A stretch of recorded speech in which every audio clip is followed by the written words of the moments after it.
Welcome everyone to Anime Aftershows, the show where we do quality aftershows discussing various animes, typically sometime after the episode airs. Today we're going to be talking about Healin'Good Precure episode 22, and on my right is Adam from Azenzone. How are you doing, man? Cloudy here in Hawaii right now, but what can you do? Yeah, it's actually been pretty stormy here, so, it's that time of the year, I guess, So, Daylight savings coming? Is daylight savings coming soon for the mainland? I have no clue. I'm terrible with time zones, man. I just use Google. I forget when daylight savings is. Eh. I can we just get rid of daylight savings, please? Tell that to Benjamin Franklin. I mean, it would make more sense if everyone uses it, but when you're like one of the two states that doesn't like use it, it makes things complicated and stuff. Yeah. Always messes up my streaming schedule. So, but before we actually get into the episode, I don't know if you saw, but we actually have some news to talk about. Healin'Good final rolls over and Healin'Good got all of its episodes. Finally, maybe they saw us complain about it enough. I doubt it. We don't have that clout, but I guess it makes sense with Kira getting on Crunchyroll and stuff that they were probably just preparing. But man, they should took their time. Yep, literally until last Saturday. Did they drop exactly on Saturday? I don't know, like when it dropped. I just going by the first episode's date. It was last Saturday. Okay, but yeah, I mean, there's not much to say about it. It's here, so I can tell people to watch Healin'Good now. So that's cool. Just have to catch up to 22 episodes now. I mean, they would have had to catch up anyways, but I get what you're saying, but I mean, 22 episodes isn't a lot to catch up. You could do that possibly in a couple of days, depending on how much you like the show, Yeah. Plus, there's not much else to watch anyways. Yeah. I mean, there's Digimon, I guess, but, Where everyone gets an ultimate. They still doing that? Seems like it. I mean, I haven't seen it in a while, but I know the titles of the next episode. Yeah, I'm still like 2 episodes behind. I'm like in no hurry. I'm like, when did they finish this ultimate arc BS? Then maybe I'll catch up. But Yeah. like, Maybe we'll do another vlog on that later. But yeah. So before we start the episode, anything else you want to say? Nothing much else. Okay, so we are going to be talking about Healin'Good Precure episode 22. We're going to talk about pros and then our cons. So I guess we'll start with you, Adam. What did you like for this week's episode? So yeah, it was a pretty good episode. Not I don't think quite as good as Nodoka's, but this one was good because we got to again see a lot.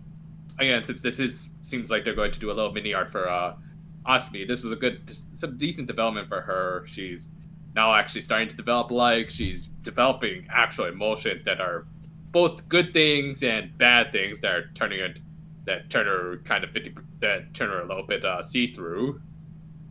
And I like that aspect that she does at least now have a bit of weakness when it comes to her emotions, because one, she doesn't understand them, and two, if she feels negative emotions, she doesn't take them the best way. I find that's like a good to actually give up. It's a nice bit of vulnerability to the otherwise overpowered six ranger we now have on this team. Plus, plus some decent humor. I love like how, like, firstly for me, I get a little chuckle of the fact that now Asumi has gone from cure hobo to cure neat. That's just Yeah, like this is what I'm starting to like wonder. What are they gonna do with her? They can't just keep her at the house all day, but like it's not like she could just go to school with them. she's a 20-year-old woman, so that's like you got a 20-year-old woman in your house just like hanging out all day. It's like, yeah, okay. Even though they don't treat her like a 22-year-old woman, but Yeah, well, yeah, but just on the outside, just on the outside looking in, that's like I just kind of find that hilarious. Speaking of hilarious, Shidonin was entertaining. Oh, yeah. Was fun, not quite as over the top and just a total bootlicker like she was last week, but it's nice that she actually was able to join in on this mega part stuff. Of course, and other bit of comedy just came from Chu's just totally deadpan response to everything. Just like her face towards her brother at that one point was like, oh yeah. If I saw my sister make that face, I'd be like, here you go. I'll just go this way. Have a nice day. Yeah, that was pretty funny. Yep. Yeah. So I did, and of course the talks. And of course, that then leads into the talks about how do you describe liking something to somebody who's never experienced that up until this point, somebody who has the mind of a toddler, and I like how they approach that. Yeah, I find that pretty interesting because for a while she was just taking care of Latte because it's like her duty, but as the episode progresses, it becomes more of a thing she cares about Latte, even though she doesn't understand what that means, you know? Because how do you explain caring and loving something to somebody who was just born?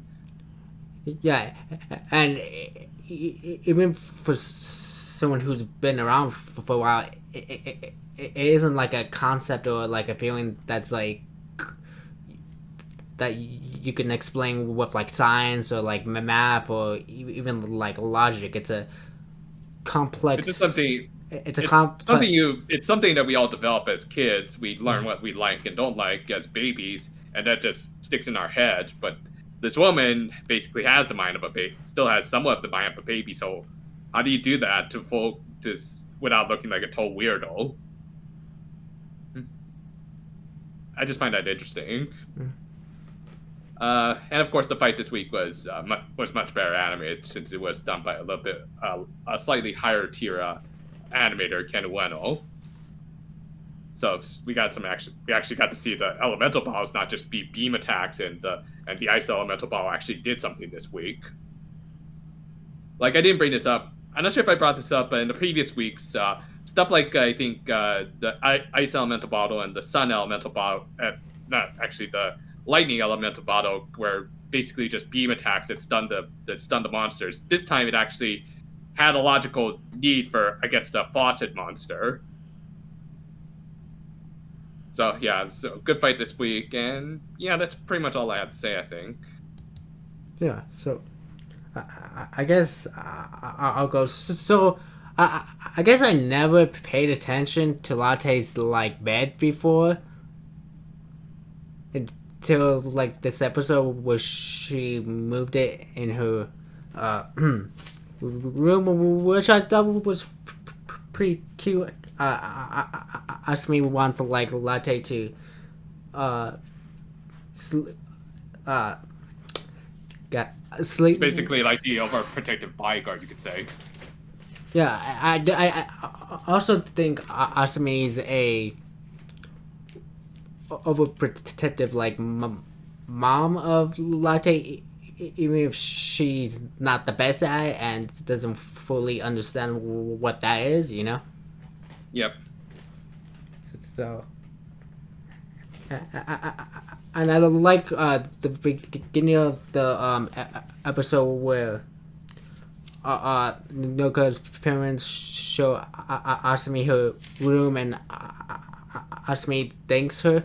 Thanks them. I like that little part. It shows that Asami slowly is starting to develop like emotion and like a personality and stuff, and Asami in general just hilarious. Don't change Asami.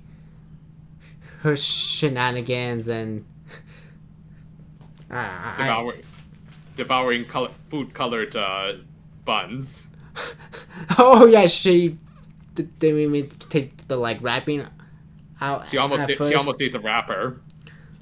I mean, I've almost done that before, so you know. Also, would a spirit of the earth like to know how plastic wrap is made and disposed of?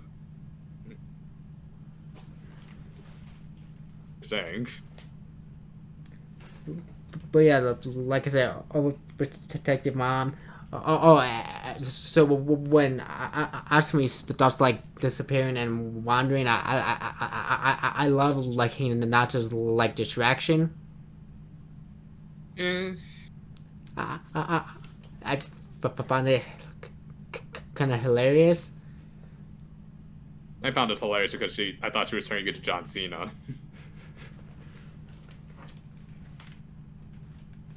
And so one of the I guess like themes of it that they're liking, I guess it's like to like a certain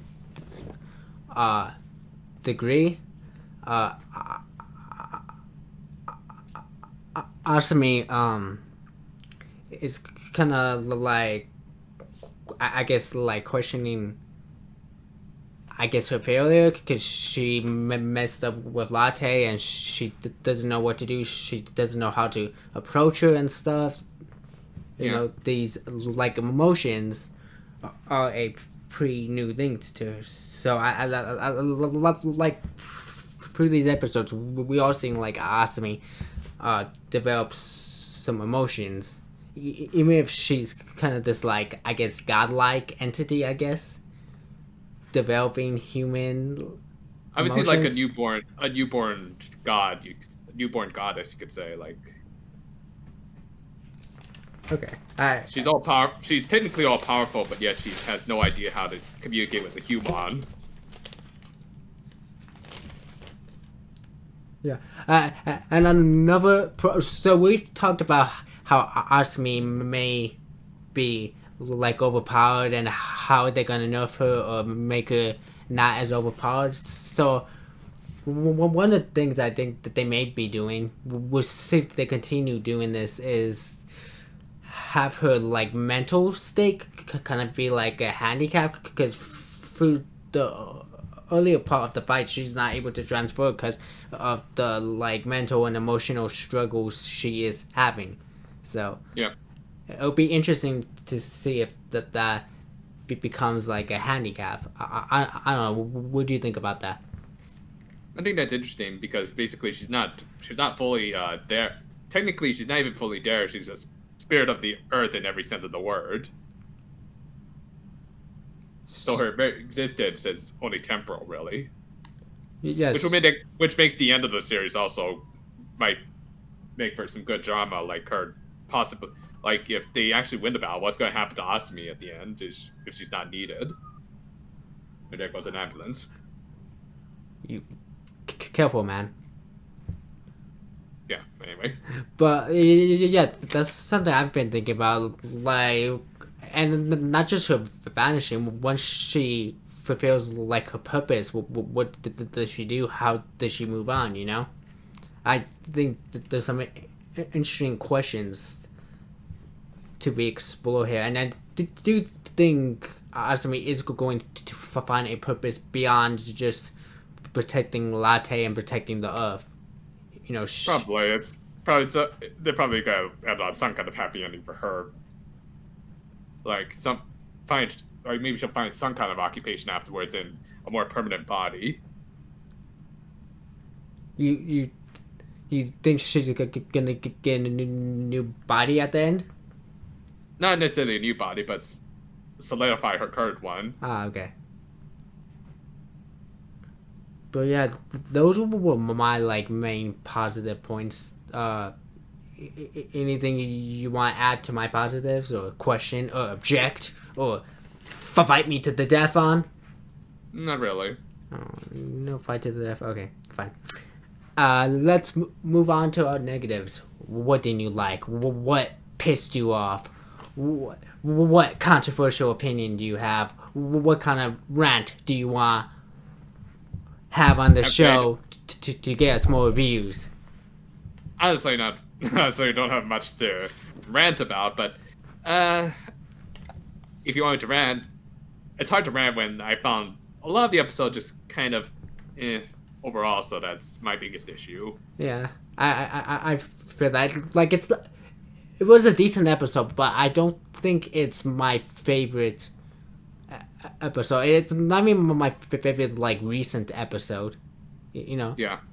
It's palatable, it's salvageable, it's, like, enjoyable, but like, nothing, like, blew me away, you know? Exactly, so that's probably my biggest complaint about this episode. It's just like, okay, good job, guys. See you next week.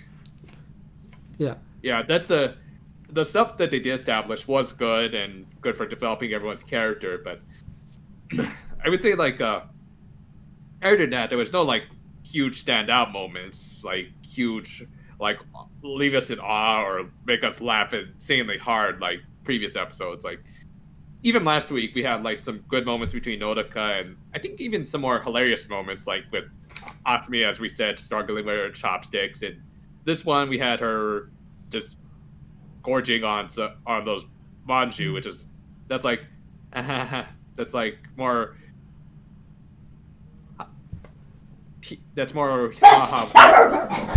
weird than it is than just laugh out loud it's not necessarily a bad thing, just like, okay, that was good, yeah, thanks. And of course, and little things like I brought up in my review, like things that I do question, like how did she donate? Why did she donate? Know that she could pick up some mega parts off of her powered up Byoken, and then what was else? And then people just not reacting to the ghost girl in the middle of the streets. I mean, they reacted to the ghost A little bit, but if you would like just like somebody get out their phone and say, "Holy OMG, what the hell is this?" Could somebody hashtag ghost girl, ghost girl, ghost girl? I mean, it'd be a lot better than the hashtags we're getting nowadays. They just didn't have like time because they were shocked, freaked out. They didn't have the time to process, and by the time Hinata, I guess, clumsily stepped in, you know. So that would be my defense on that. But yeah, just like those latter two are a bit more nitpicks. But my biggest problem is just like it's a bit of an uneventful episode. We learned new stuff, and okay, see you guys next week, and that's my biggest complaint, really. So go ahead. Okay, so I guess like my cons would be I really only have two. So the I guess like argument with like Asumi and Latte getting mad at Asumi. I don't know. I feel like it happened a bit too soon in the episode. Because yes, like Asumi was being overprotective, but I don't think she quite hit that like point for like Latte to get mad quite yet. I feel like there should have been at least like 2 or 3 more instances of Asumi being overprotective, and then Latte should have got mad and left. Do you agree? Disagree? Yeah, I kind of agree. It doesn't bother me as much. I think she's a big puppy, so I can understand her getting upset, but I also do kind of agree. Yeah, and like it wasn't just like Latte that got mad. It was Rabbrin was also, hey, you're being a bit too much. I feel like Asami didn't quite hit that point quite yet. She was close to hitting that point, but I don't think she quite hit.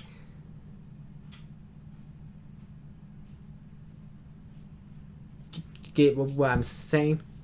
Yeah. So Latte, yeah, I agree. Latte's, a baby, a puppy. So yeah, she's pretty fragile. She probably get overwhelmed easily. But Rabbrin getting upset that soon, I think that's a different case. I guess, yeah, Ramblin's probably a little bit more. Yeah, it's just like. I get that she didn't say.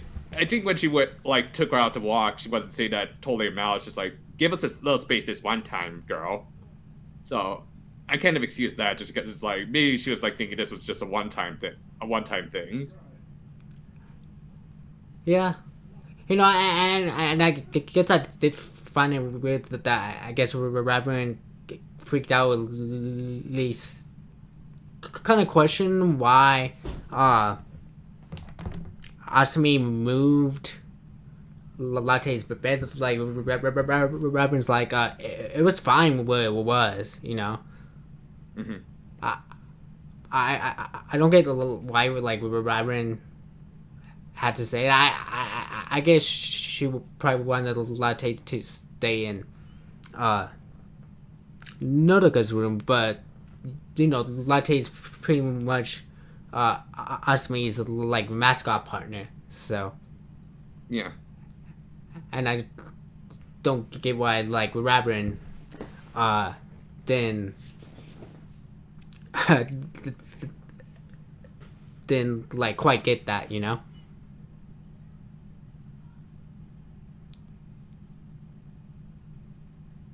I know I'm kind of nitpicking, but I'm trying to make an interesting conversation. Yeah.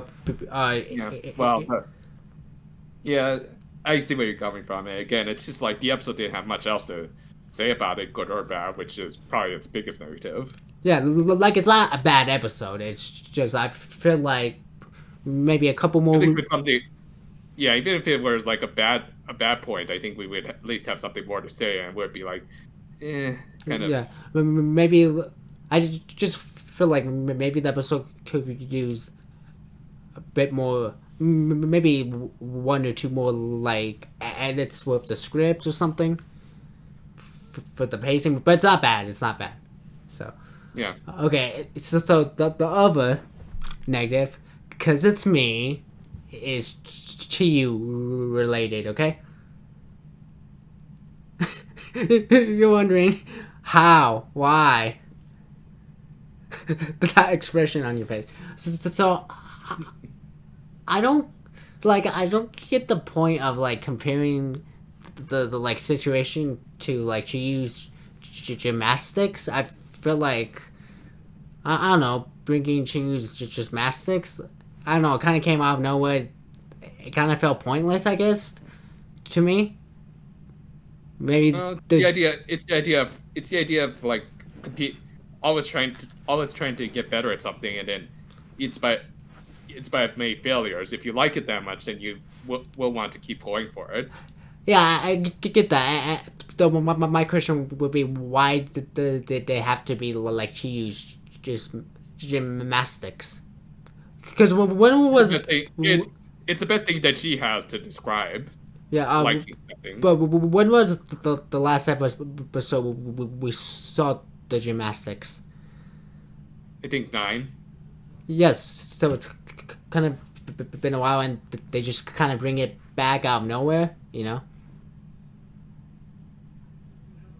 I'm just glad that they haven't like completely resolved her issues with her gymnastics, at least. It actually was 8. Correction. Well, my point still stands, but Yeah, I've had. It just in previous season they just like completely resolved the blues. One of the in Hakuto they completely resolved one of the blues like conflicts with her hobby, and it ended up like just leaving her with nothing. So I'm glad at least they're not just resolving it. It's still there at least. yeah, I maybe I just enjoy giving Chiyu a hard time. Maybe that's what it is. But yeah, like it was like an okay episode, not a bad episode. Just you know, and I get we need those like I guess breathers and like transition episodes. So So this mini arc is basically a transition for Asmi to join the team, basically. yes, so hopefully like maybe in like couple episodes things will stop picking up again. But I guess that Yeah. Like we don't even have the titles for the next for like I think like interestingly enough I don't think we have like titles for the 25th episode, which will be in 2 weeks. So like I guess they might still be working on that one. So that should be interesting. yes, so that brings us. What are you looking forward to next week? And I do kind of have to preface this. You're gonna be doing more stuff talking. I don't know. My like Crunchyroll, I guess like flipped out or something. It didn't like show me the preview for the next episode. It's gonna be the Hinata episode, and it's gonna be about about dogs. Just all Wait, dogs? Yep. So if your dog, so I know you, we just heard your dogs barking a little bit. So that's not good. So it's a I'm good a dog person. So it looks like it's gonna be a good episode for dog people, at least. Are you a dog or cat person? Dog person, really. Okay. Obviously don't have one in this in my tiny little apartment, but we've had dogs. My family's had dogs for many years. Okay. But yeah, I don't know what happened with like, because I was like watching it on my PlayStation 4 and it like didn't show me the preview. I don't know, my like PlayStation 4 just glitch or if like Crunchyroll messed up. Crunchyroll. Come on, you gotta give them some benefit of the doubt. If they need, I'll give that to them when they do more of it than just like barely having a functional player. I mean, what more do you want from them? A functional player. Hey, it's better than players from some other services. Can we at least get something on par with Netflix? I mean, but Netflix has more money. Oh, it's that they have more money to get more shows. They don't have. I don't think it's that much to ask for a better player. True. But yeah. So it's going to be I'll say that hard to tell that much from it, but it's basically going to be a lot of dog care in this episode and more of Asmi dealing with her emotions, so she's going to be fading a little bit again. Okay. So that should be interesting. So likely Asmi and Hinata, which is just sounds like it's going to be a fun pairing between the most emotional and the most non-emotional character of the show. Yeah, that's gonna be interesting because, like, in my opinion, like Hinata and Asami are the two most like hilarious characters in the show. You got the hyperactive straight man and the deadpan punchline. Yeah, like they'd be the perfect comedy duo. I would totally pay to watch their act.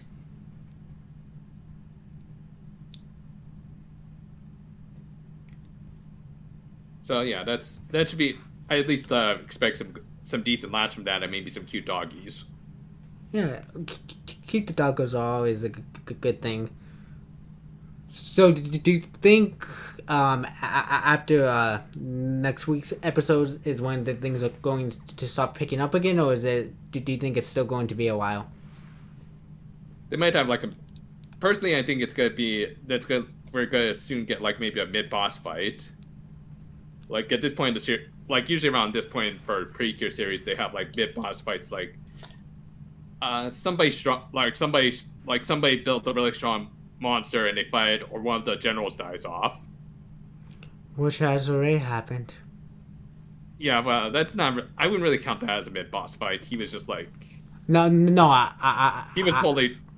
Bachi Tomoto was totally jobbed out. Yeah. So if I were to just like make a broad prediction, I would say like maybe Guaiwaru is on the chopping block, which may be interesting. It might be interesting just to see him like try and I don't know void out on the mega parts or something. We already know he's kind of already doing that right now. Yeah. So God, I'm trying to think. So, are you still concerned about like Asumi being overpowered? As much. She at least now is for one thing, at least in this episode, each of the cures managed to land a blow, land a significant blow. Like Hinata also hit him. Nodoka found the weak spot, and she used her ice elemental ball. So they're at least balancing out the team dynamics a little more. And again, I predicted by 25 or 26, they're gonna have like a mid boss fight where Asumi's gonna be like. They're either going to fight a really powerful enemy that not even Asumi is going to take down, and which will lead to an upgrade for the rest of the team at least. Okay.